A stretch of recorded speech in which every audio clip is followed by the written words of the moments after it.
Hello everyone, how are you doing? This is MD Tech here with another quick tutorial. In today's tutorial, I'm going to show you guys how to install the Grammarly Google Chrome extension. So this should hopefully be a pretty straightforward process here, guys. And without further ado, let's go ahead and jump right into it. So all you have to do is open up Chrome if it's not already open. And you want to select the three-dotted icon up at the top right corner of the browser. Just go ahead and left click on that. Go down to Extensions and then select Visit Chrome Web Store.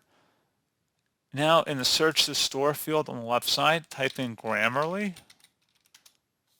and best match should come back with Grammarly. Go ahead and open that up. Should have quite a number of users. Make sure you're getting it directly from the developers here. Should be thousands of reviews, and it should have very high user numbers as well. So again, make sure you're not clicking on some third-party application that's pretending to be Grammarly. Again, most stuff through the Google Chrome web store should be verified. Regardless, it shouldn't really be an issue, but I would suggest just making sure you're getting it directly from Grammarly.com here. So anyway, go ahead and select the Add to Chrome button. You will need to accept the permissions of reading and changing all your data on websites as well as displaying notifications. Select Add Extension and give it a moment to install. And that's all you have to do. So at this point, you can either sign up or sign in or just proceed without creating an account.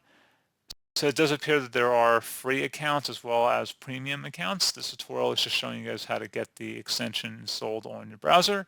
So pretty straightforward process, guys. I do hope I was able to help you out, and I do look forward to catching you all in the next tutorial.